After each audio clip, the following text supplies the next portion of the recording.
Hey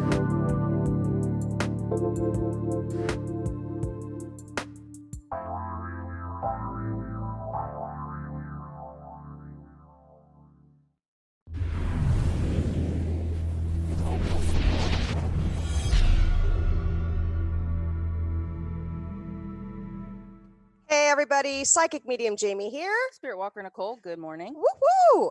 So, for those of you just tuning in and are not quite sure who we are and what we do, we have a combined of over 40 years of experience in this particular field. We like to bring all sorts of shades of spirit to you, our listeners, and to our clients as well.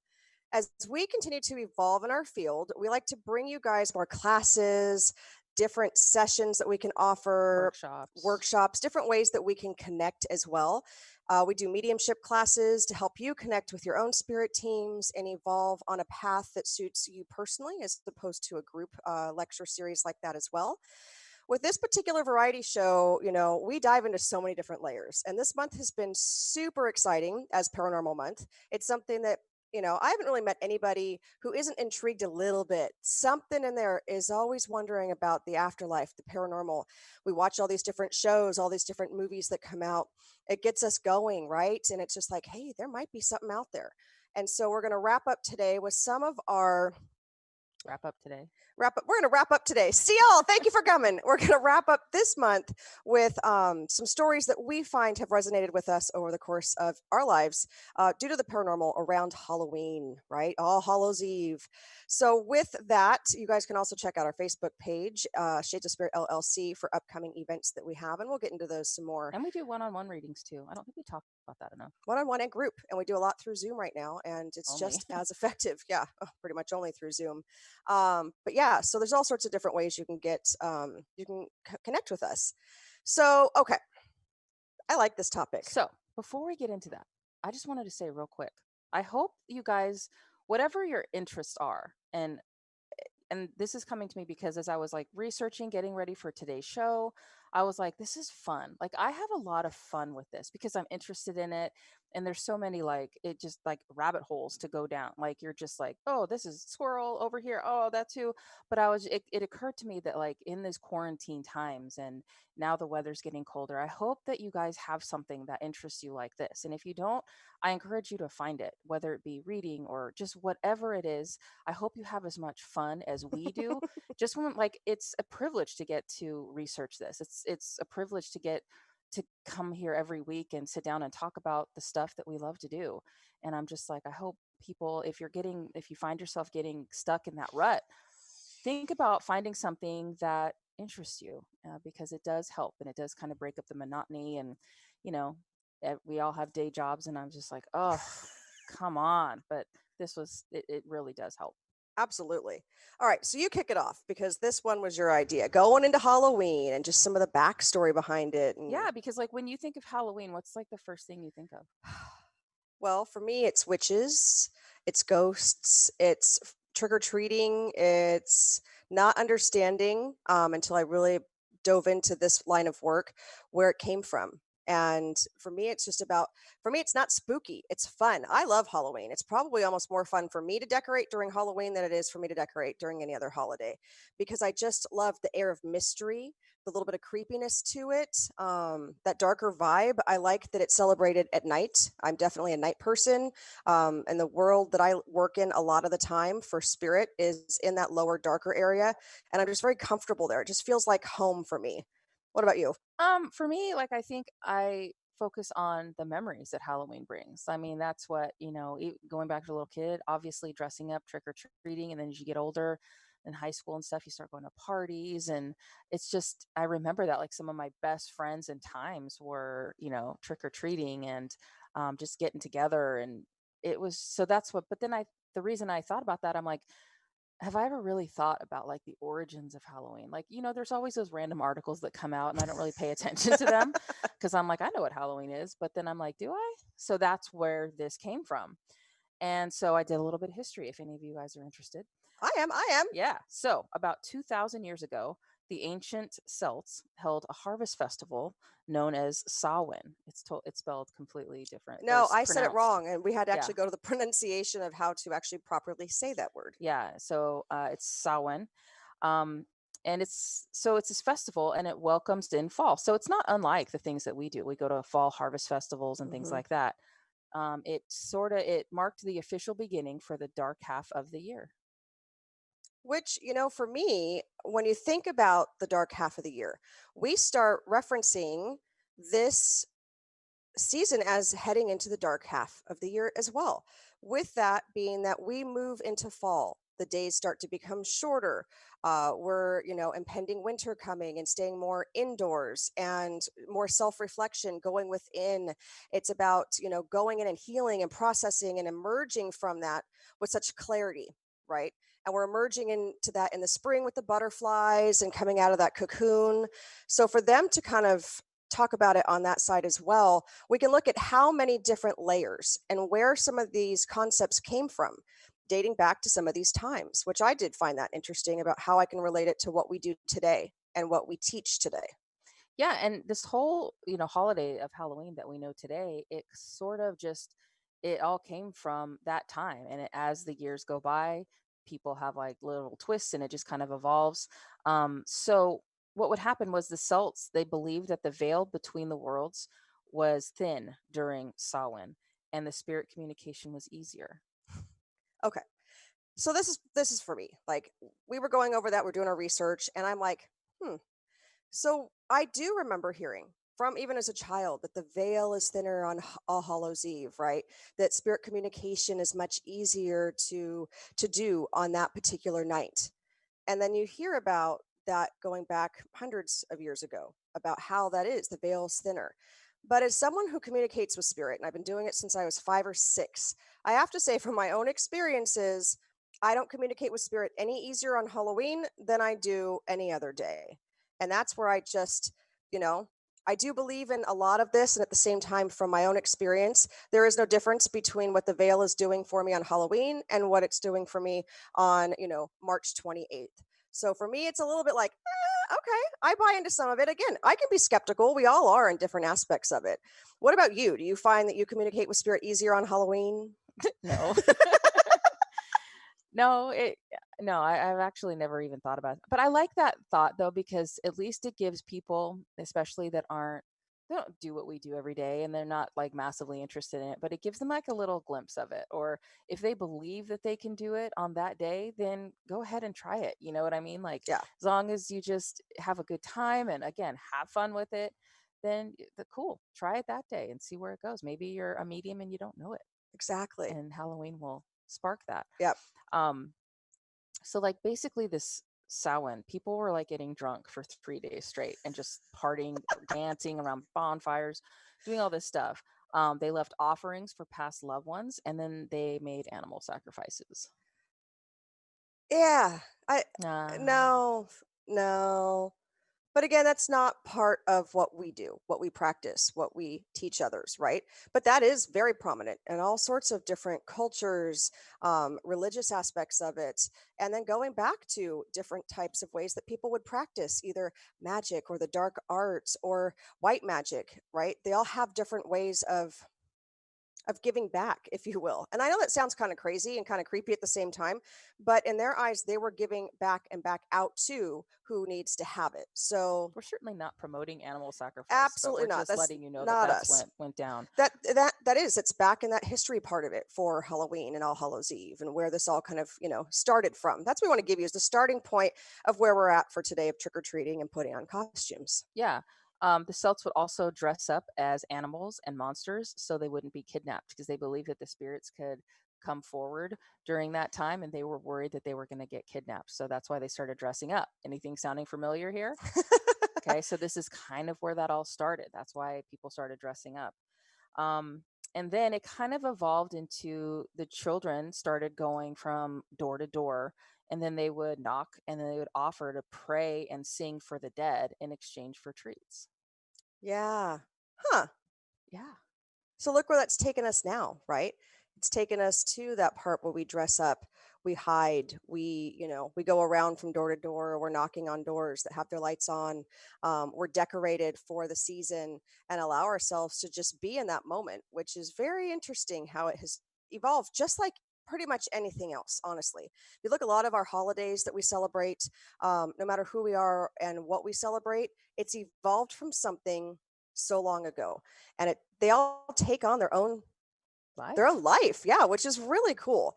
And how, the word of mouth through these times spread. And so you would get it from like one central hub, right? So one country, one area, they would start this, and then it would just spread across the world. And everybody celebrates these also differently. So not everybody goes door to door trick or treating like we might do here. So that's why I really like to look at the history of some of the stuff as well.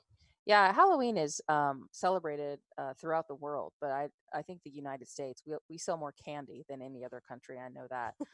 So I don't know. I read two conflicting reports. So if any UK people, if you want to chime in, let us know. But one report that I read said it's not really that big of a deal there, but other ones said, oh yeah, they celebrate it. So yeah. Interesting. I love it. I love it. So, when we come back, we're going to talk more about these ideas, this folklore, the stories that he come evolving. We also are doing card pulls today, folks, with the Halloween deck. I really love this deck. Super fun, super spooky. You guys can call because we are a live call-in show, or you can message us in Facebook and we will get notifications to pull you a card as well. 1-800-930-2819. You can follow our feed on Transformation Talk Radio and Shades of Spirit LLC, and we will see you right back after this break.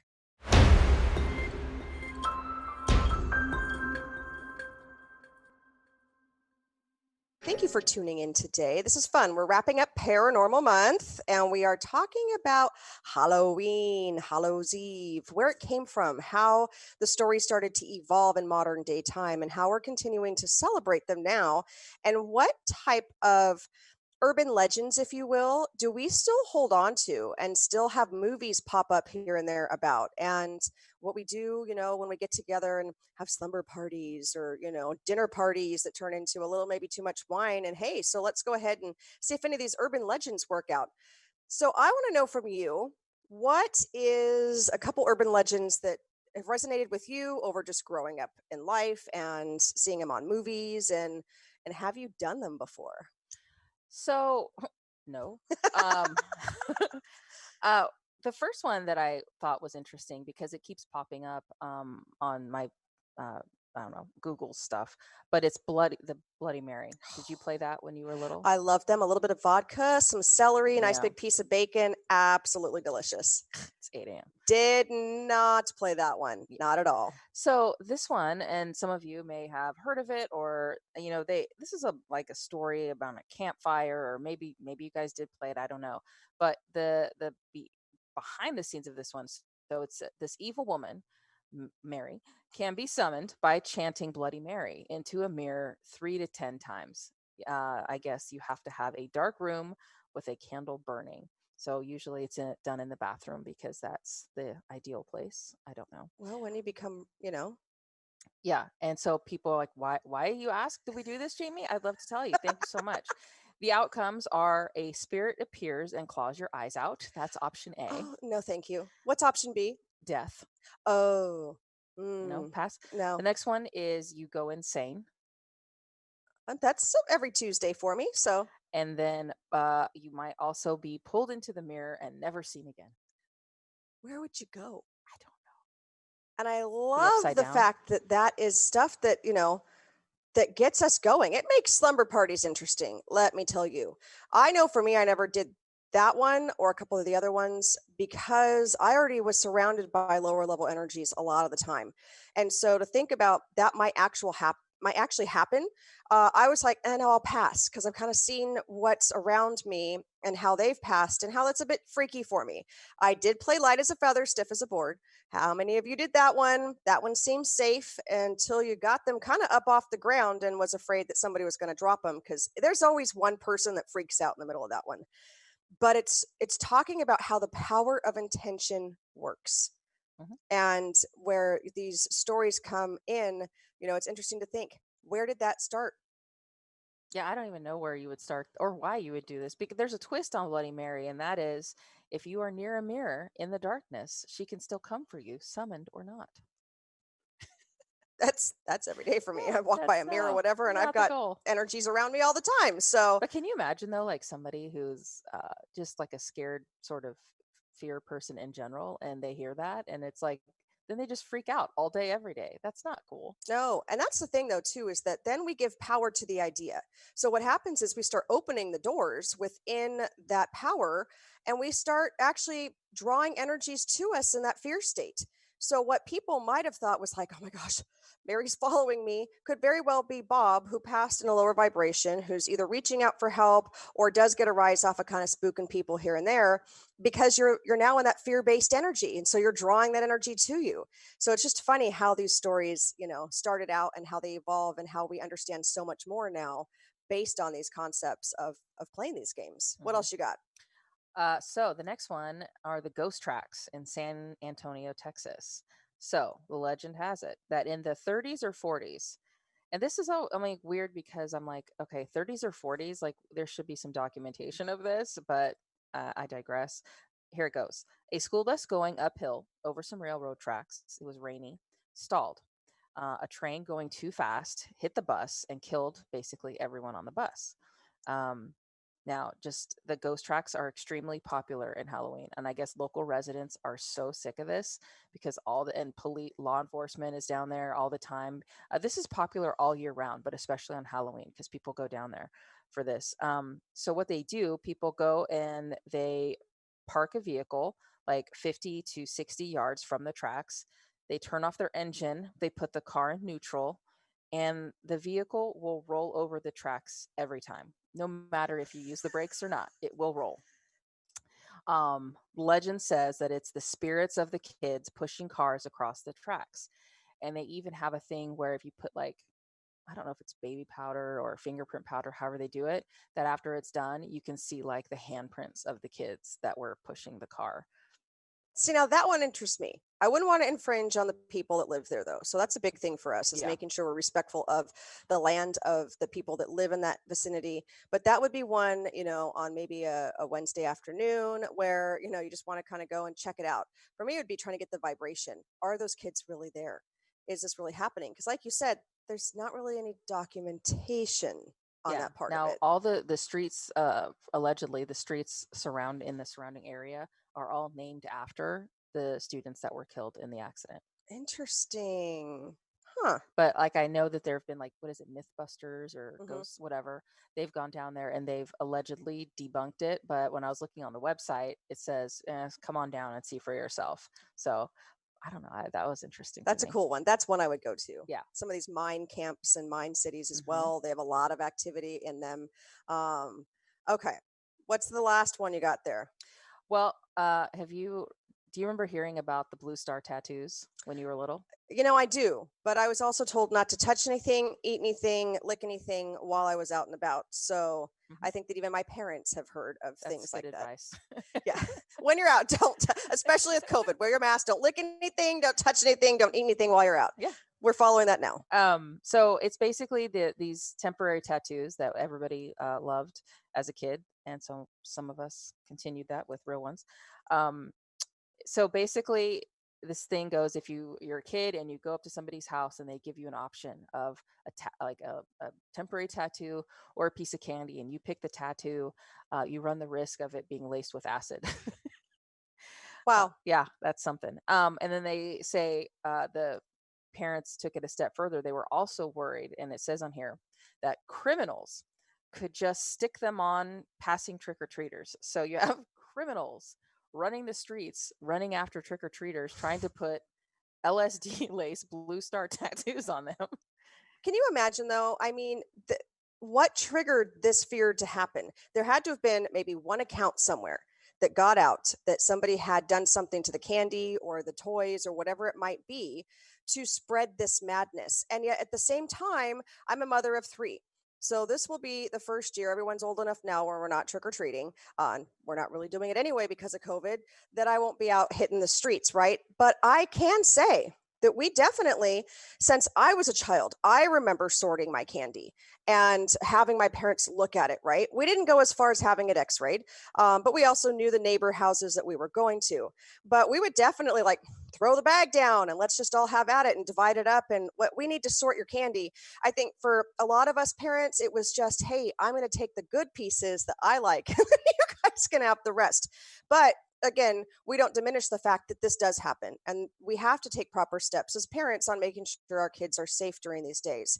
And so there are things like this. The blue star tattoo has to come from somewhere, and that there are people who out there in the world will do stuff like that. I do have a friend watching right now, and her dad was big on pencils.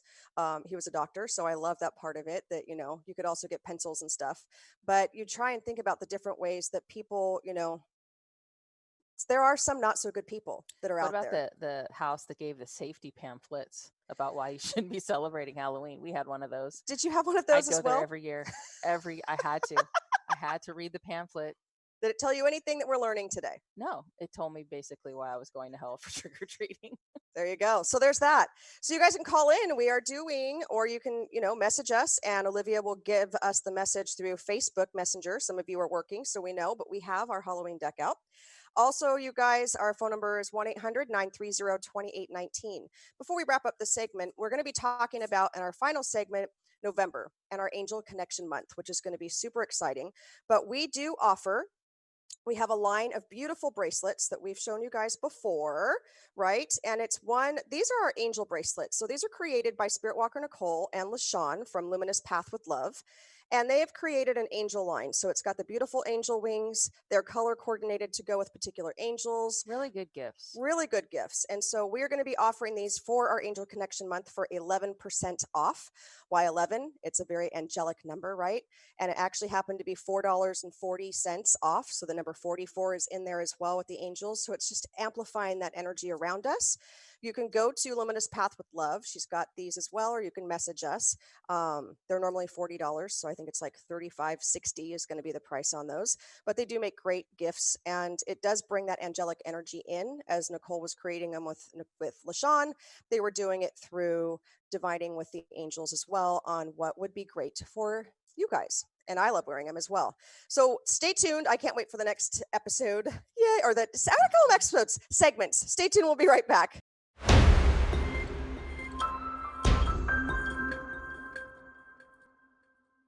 Hello, everybody. Sometimes I just like the music that Olivia picks, and I just start kind of grooving out and forget I'm supposed to speak. So there we go. Today we are discussing Halloween, Hallows Eve. Where did it originate from? What are some of the backstories, the folklore? It's interesting because, again, we love everything paranormal, and so finding different ways that people would celebrate it or not celebrate it is interesting to me. Absolutely. So I want to start out with this. During different myths and folklore, right? And having them kind of center around Halloween. There's one group in particular that we always hear about, right? And that is the witches. I know I've dressed up as a witch before for Halloween in my adult life and as a child. You see different movies like what's that one that just came out? Hocus Pocus, right? It didn't just come out. It didn't just come out, but for the Halloween city. But no, so I mean, they have like she's dressed as a witch. You always see a witch in some of these kid movies, these cartoon movies, these Halloween movies, right? But then I wanted to know more. Like, why did they get their name? And some of the essentials that they use, like their cauldron, where did that come from? They're not all, and this is what I love, and we're realizing that now as the society evolves, is that witches are not all, crooked noses and warts and humpback, and they've got their little witch hat on. Not at all. But you're always going to see them. What is it? It's Snow White, right? Where she's the witch and she's with her cauldron and she's stirring some sort of potion to fill the apple with. That's what people would kind of just anticipate that was going to look like or be back in the day. And that's not quite the case. But when I would do more research on it, I really wanted to know what the heck did they do with the cauldron, Spiritwalker Nicole? Okay, so basically, witches. So for the cauldron, it's most often made of cast iron. It's used to burn these days. Loose incense on a charcoal disc. That said that witches use them to make black salt, which they use in banishing rituals, or they mix herbs or burn petitions, which is paper with words of power or wishes written on them. That sound familiar? Yeah, it does.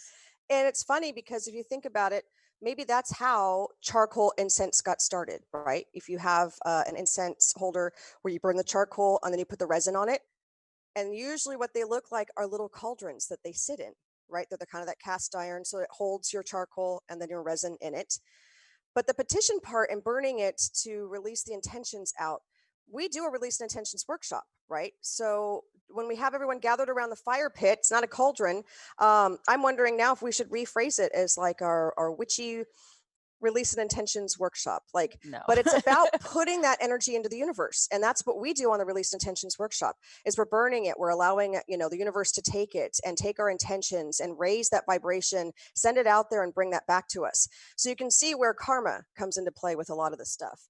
And if you are not doing it in a space of love and light and elevation, then that energy is coming back to you. So I'm interested to know, what kind of petitions were they throwing in their cauldrons back then? I don't know. Yeah, maybe it was just, the fact that witches were bad and evil, which they were not. They're definitely misunderstood. A lot of witches back in the days were definitely female, not all, but a lot of them. And they were hung for various reasons, whether it be their beauty, whether it be they could sing, whether they actually were an herbalist back then and creating what they would call potions to help others. They would just, they would unfortunately torture children in order to get them to say that they were hexed by a witch. And then they would murder the witch and sometimes the child as well. So it was not a great time to be a witch back in the days. And now you see the evolution of it, and you have white witches and you have good witches and you have people that are doing great things with herbs and putting those intentions out there. And then you have the other side of it as well, that darker side, which is also intriguing to a lot of people, and how to find that But it's balance. just like there's good and bad with everything. Yep. With everything, you know? And if just going back to the cauldrons, they used to be, before they got picked up by this negative thing, they used to be in like everybody's house. Like they would use them to cook and things like that. But it just sort of took this negative right turn, left turn, if you will. And yeah, so cauldrons also represent the goddess and her womb, the process of transformation. And it says can be used in ritual to represent water and fire elements. So it's just, there's so many different aspects of Mhm. it, which it's why I found it so interesting, was because you would see it in movies or you would see them in museums where they would have cauldrons, and that's how they cooked, that's how they made their meal, that's the center of the heart of their home as well.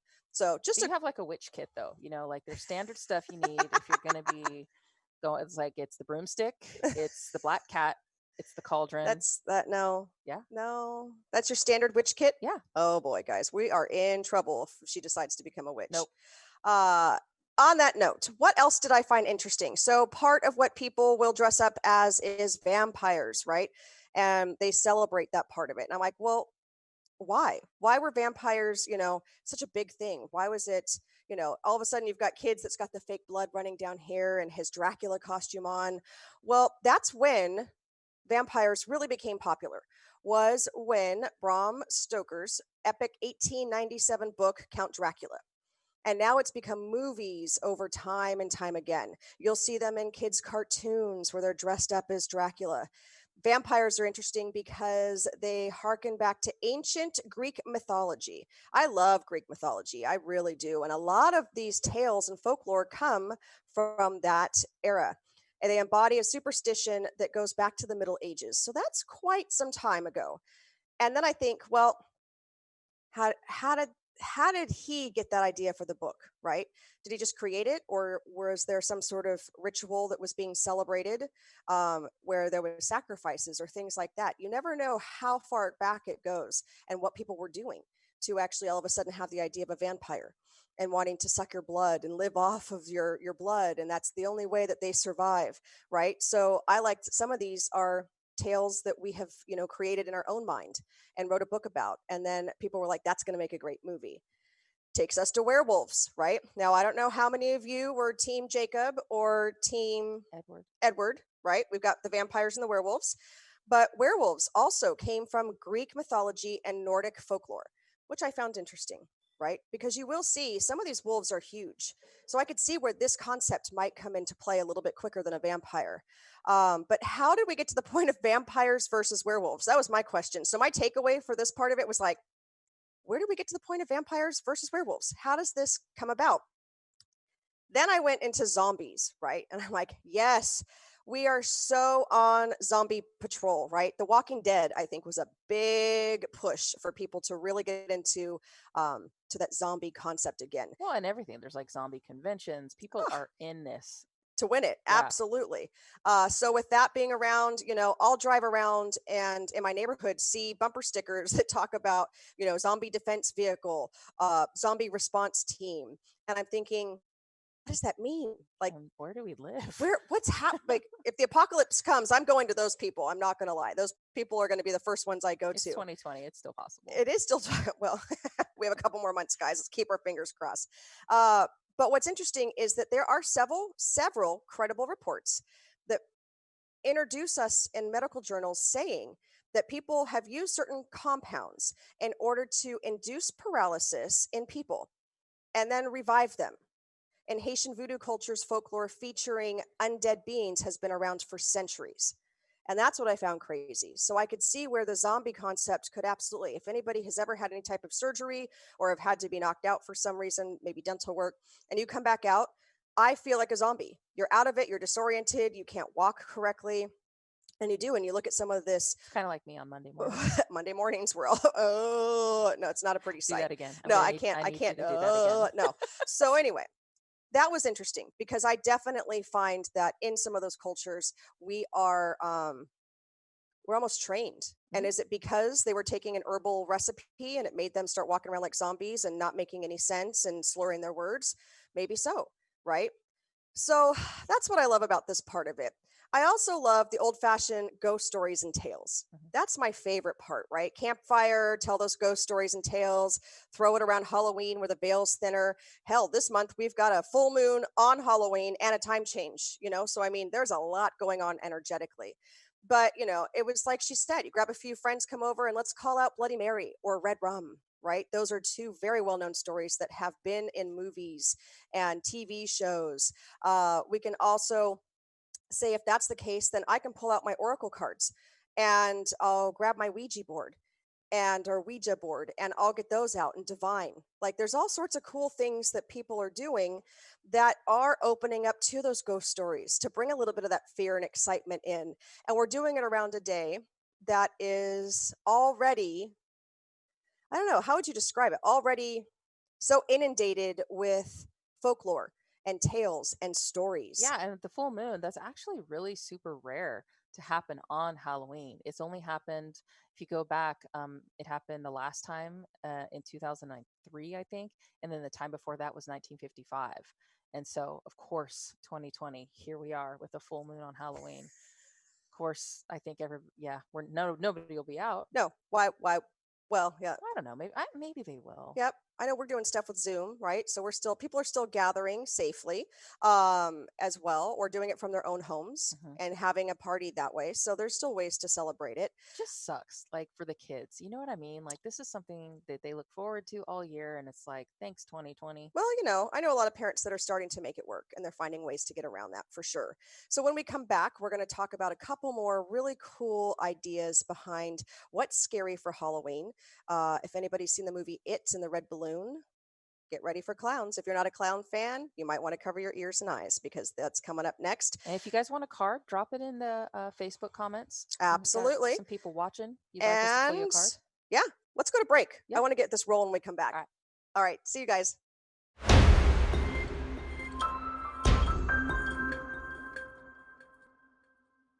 I'm just excited. I'm just jumping in. We're just going. We're also, having an allergy attack on one side, and we're hungry, and the coffee is really starting to kick in.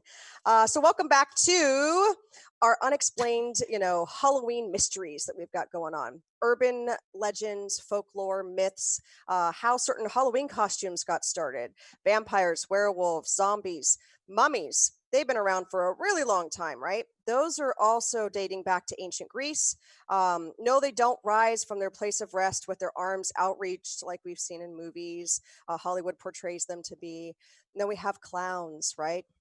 I The want to talk about jack-o'-lanterns. I know we're going to do cards, but let me just talk about it. You want to talk about jack-o'-lanterns real Yeah, quick? Okay, it's so we important. have got 4 of you on right now that would like cards. So I'm going to let you know in what order I'm going to pull them in. So it's going to be Dawn, Leah, Norma, and Angie. You guys are all getting a Halloween card. So I'll work on pulling your cards for you. Yeah. Talk about All jack-o'-lanterns. right. So, just real quick story. So, jack-o'-lanterns, they started with it's a Celtic tale, and it's a drunk farmer named Jack. He tricked the devil, and as a result of that, he could not enter heaven or hell after he died. So he was kind of forced to wander around purgatory, and all he had with him to do that was a turnip, which he made into a lantern using a burning lump of coal the devil gave him from hell. To this day, legend has it that Jack uses the lantern to guide lost souls, and so he's called Jack of the Lantern or Jack o' Lantern. Now, when the Irish people came, they had trouble finding turnips, but they could find pumpkins. So instead of a turnip now, it's the pumpkins. And basically, Jack uses those to guide good spirits home. But it was the scary faces were drawn on them to keep the bad spirits away. I I like love that. it. I love it. So when you guys make your jack-o'-lanterns, please note that that is kind of the background of where they started and came from. Interesting. All right, Dawn, we have got the interesting enough the werewolf card. I do like this card because it is about expression. It's about being bigger than life at this point. It's about allowing yourself to shed that skin and transform. Werewolves were also known as shapeshifters as well. So allowing yourself to move in and out of your own life in those different, I want to say faces. It's not a mask. It's just that you have to wear different hats throughout your day. So some of us are moms, so we got to put on the employee hat, and then we've got to put on, the hat of like the chef, and then we're putting on the hat of the house cleaner, and we wear all these different hats in our lives. And when we do that, we are really connected in that space of being able to just get outside and to be able to just reconnect, right? If we're doing all these hats and we stay inside, they're like, no, no, no, no, I need you to branch out. This talks about the werewolf asks us to consider a balance and delve into your own ideas of wildness, independence. When was the last time you spent time outside? So continue going outside and connecting. I know the weather's starting to shift for a lot of us, but I really want you to connect on that level. And I want you just to let that inner divine feminine out and just embrace who you are, what you stand for, what's going on around you. Because in doing so, you will stand in your own peace. And you're going to be able to teach all of your see the little ones and the people around you, like you're going to be able to teach them to stand in their own divine feminine or their own divine masculine and to embrace who they are. And it's okay sometimes if we have to wear those different hats, but when when the sun sets and everyone's asleep, go outside. That full moon is starting to ramp up now, and feel that energy this week and allow yourself just to be you and become empowered, not become re-empowered in your own space, in your own skin. And you're going to really set off the end of this year on a much higher note and start manifesting new adventures and ideas for 2021. And I'm going to leave you with the werewolf card. I love that. Next card is for Leah. Leah and Jennifer Cole would like one as well. Ooh, Leah, I love this card. This is about trusting your intuition, Leah. So it's the scrying card. I'm sorry, my lighting here is kind of funky. Now, the scrying card and using your intuition is about going inward as well. So our intuition is our solar plexus. It is about our power center. And can you find the card, please? Mhm. And allowing ourselves to really start to look inward to see with clarity. So if you look at that, it's a crystal ball, right? And so if you scry, a lot of times you'll see them in these movies of like, okay, so here's my crystal ball, and I'm going to look into it. I'm going to be able to see my fortune. When in reality, that is within ourselves. So for you, Leah, they're talking about going inward. Okay. I like this. Develop your intuition further. So they're almost like it's like, are you feeling a little bit restless on that spiritual side? Are you finding that more of this is becoming intriguing to you? Are you noticing as well that a lot of stuff is coming around you? You might be hearing more sounds, or I feel like you're seeing shadows in your peripheral vision. Your intuition is starting to ramp up. And it's an awakening process for you. So it's interesting. It's almost like they want you to backtrack it, where winter is going to be a time for you to go in and harness that intuition, find that direction, and move forward with that. And there are some things coming up for you. They're showing me to probably 3 different things over the course of maybe the next 6 months of things that you've got to start making decisions on. And you're very logical, they said. They want you to step back and they want you to focus on listening to your intuition and allowing spirit to help guide and direct you. And that will allow, I love it, that will allow the knowledge and that logical mind to work together. So follow with your heart, your intuition.